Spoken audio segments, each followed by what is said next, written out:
অভিনয় করে ফাউল আদায় করতে গিয়ে মুহূর্তে বদলে গেল ম্যাচের পুরো দৃশ্যপট। লজ্জাজনক রেকর্ডের সাক্ষী হলো পুরো ফুটবল বিশ্ব। ভিআরের রিভিউর পর রেফারি যখন সুইজারল্যান্ডের তারকা ফুটবলার ভিএল অ্যাম্বুলের দিকে দ্বিতীয় হলুদ কার্ড বাড়ালেন, তখনই যেন স্তব্ধ হয়ে পড়ল পুরো স্টেডিয়াম। সেটি লাল কার্ড রূপ নিতেই কান্নায় ভেঙে পড়লেন সুইজারল্যান্ডের এই ফরওয়ার্ড।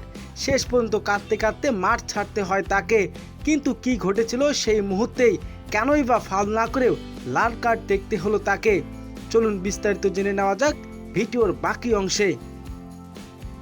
চলমান টুর্নামেন্টে কোয়ার্টার ফাইনালে মুখোমুখি হয়েছে আর্জেন্টিনার ও সুইজারল্যান্ড। ম্যাচের শুরুতে অর্থাৎ ম্যাচের 10 মিনিটে প্রথম গোল করেন আর্জেন্টিনার, তবে দমে যাননি সুইজারল্যান্ডও। ম্যাচের 67তম মিনিটে দুর্দান্ত এক গোল করে সমতায় ফেরায় সুইজারল্যান্ড। ম্যাচ যখন এক এক সমতায় ঠিক তখনই যেন ঘটে যায় ফুটবল বিশ্বের অন্যতম সেই লজ্জাজনক রেকর্ডের ঘটনা। ম্যাচের 71তম মিনিটে আর্জেন্টিনার ডিফেন্ডার লিওন্দ্রো প্যারাদেস একটি চ্যালেঞ্জের পর মাঠে পড়ে যায় বিয়াম্বলোর। রেফারি প্রথম প্যারাদেসকে হলুদ কার্ড দেখায়, তবে সঙ্গে সঙ্গে মাঠে ভিআরের রিভিউর নির্দেশ পেয়ে রেফারি ছুটে যান স্ক্রিনের দিকে। ভিডিও স্ক্রিনে খুঁটিয়ে দেখার পর স্পষ্ট হয়ে যায় পুরো বিষয়টা। দেখা যায় লিওন্দ্রো প্যারাদেস আসলে কোনো ফাউলই করেনি, বরং তার বিরুদ্ধে ফাউল আদায়ের জন্য বিয়াম্বুলেস ইচ্ছাকৃতভাবে ড্রাইভ বা সিমুলেশন করেছেন, যা ফুটবল ভাষায় বলা হয় অভিনয়। এরপরেই বদলে যায় পুরো সিদ্ধান্ত।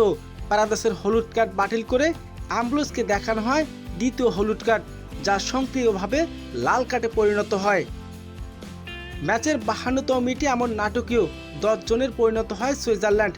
রেফারির পকেট থেকে লাল কার্ড বের করতেই যেন আকাশ ভেঙে পড়ে, তা হয়তো কখনো কল্পনাও করেননি তিনি। সিদ্ধান্ত শোনার পর আবেগেই ভেঙে পড়েন সুইজারল্যান্ডের এই তারকা। সতীর্থরাও ছুটে এসে সান্ত্বনা দেওয়ার চেষ্টা করলেও তা চোখের পানি থামাতে পারেনি। যা শেষ মুহূর্তে মুখ ঢেকে কাঁদতে কাঁদতে মাঠ ছেড়ে ড্রেসিং রুমের পথ ধরেন তিনি।